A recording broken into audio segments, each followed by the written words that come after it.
Enfin, le roi Hérode était mort et Joseph a pu retourner à Nazareth avec sa famille. Est-ce que vous êtes déjà demandé à quoi ressemblait Jésus quand il était enfant? Non? Moi, j'ai été toujours curieuse de savoir ce serait quoi d'être dans la famille de Jésus. Tu sais, il était pleinement homme et pleinement Dieu. La Bible ne nous parle pas beaucoup de son enfance, mais elle nous dit quelque chose. Elle nous a dit que l'enfant Jésus grandissait, hein, et puis, oui, en sagesse, et que la grâce de Dieu était sur lui. Il a eu une enfance normale. Il a mangé de la nourriture pour devenir fort et en bonne santé. Il a appris, hein, ses parents lui ont enseigné. Il a aussi grandi spirituellement. Il a appris la parole de Dieu, il a appris à prier, il a appris à aimer Dieu. Et à toutes les années, sa famille partait à Jérusalem pour fêter la Pâque. Alors la Pâque, c'était la plus grande fête. C'est alors qu'il se rappelait comment Dieu avait fait sortir son peuple d'Égypte. Et Jérusalem, c'était très loin. Et c'est là où il y avait le temple. C'était l'endroit que les hommes qu'ils avaient construit pour Dieu. Et c'est là où le peuple de Dieu allait pour rencontrer Dieu. Et quand Jésus a eu 12 ans, il a pu aller avec ses parents pour la première fois. Donc imaginez, ils ont fait un grand voyage avec la famille, les amis, et 12 ans. Il était quand même assez grand. Qui a 12 ans ici? Personne. Hein? C'est pas tout à fait adulte encore, mais c'est pas tout petit. Donc, il pouvait être avec les mamans et les enfants, il pouvait peut-être être avec les papas. En tout cas, quand ils sont repartis de Jérusalem, ni Marie, ni Joseph s'est rendu compte que Jésus n'était pas avec eux. Et là, toute la journée, en voyageant, ils ont cherché parmi les femmes, la famille, les amis, et ils ne trouvaient pas. Donc, ils ont dû retourner à Jérusalem pour essayer de le chercher. Est-ce que vous êtes déjà perdu? Oui. Oui? Oui. Et comment tu t'es senti quand tu t'es perdu? Je me suis sentie triste. Tu t'es senti triste? Est-ce que tu as eu peur? Oui, hein? La plus que j'avais à peu près 4 ou 5 ans. Et qu'est-ce que tu as fait? J'ai crié.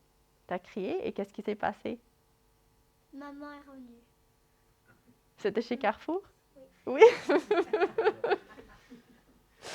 Mais Jésus, en fait, il n'était pas perdu. Il était exactement où il devait être, où ses parents l'avaient laissé, au temple. Et après 3 jours, ils l'ont enfin trouvé. Et il était parmi les rabbins, les maîtres de la loi. Il était en train de discuter avec eux. Il écoutait, il posait des questions. Et tous ceux qui étaient autour, mais ils étaient tellement émerveillés par ses réponses et par ses questions et sa compréhension parce qu'il était tellement rempli de sagesse. Et même ses parents, eux, en regardant, ils ont été émerveillés, mais ils ne comprenaient pas qu'est-ce qui se passait. Ils savaient qui était Jésus, hein, l'ange leur avait annoncé, mais vraiment, ils ne comprenaient pas qu'est-ce qui se passait. Et sa maman, elle a un peu grondé. Hein. Mon enfant, mais qu'est-ce que tu nous as fait? On t'a cherché partout, on s'est inquiété. Et Jésus a répondu, mais pourquoi est-ce que vous me cherchiez?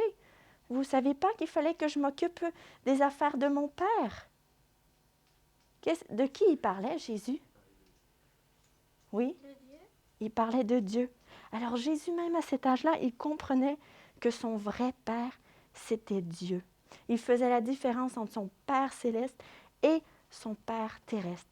Et ses parents, eux, ils ne comprenaient pas. En fait, eux, ils élevaient Jésus comme un enfant normal, même s'il était unique, mais ils ne comprenaient pas à ce moment-là la raison pourquoi Jésus était venu. Mais Jésus, lui, il n'a pas rejeté ses parents terrestres. Hein.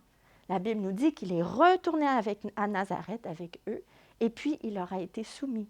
Ça veut dire qu'il a obéi à ses parents.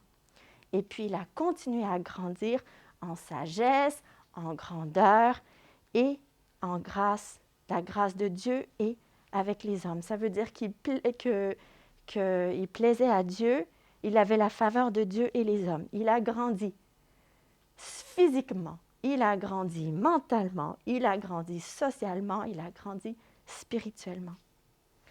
Et on peut se réjouir que Jésus était à la fois pleinement Dieu et pleinement homme, parce que c'est pour ça qu'il a pu mourir à notre place, mourir pour nous. Et Jésus est aussi un exemple pour nous, parce que même s'il était Dieu, il a obéi à ses parents, qui n'étaient pas parfaits. Et Dieu veut aussi que nous, on obéisse à nos parents. Et nous aussi, on peut grandir dans la connaissance, dans l'amour et dans la grâce de notre Seigneur et notre Sauveur. Je vais prier. Oui. Seigneur, on te remercie pour ta parole, on te remercie pour cette histoire que tu nous donnes, qui nous permet de comprendre un peu qui était Jésus, pleinement Dieu, pleinement homme, et de voir qu'il a grandi aussi. Et on te demande, Seigneur, de nous aider à grandir dans notre connaissance, dans notre amour pour toi. Aide-nous aussi à obéir à nos parents, à ceux à qui tu nous as confiés. Amen.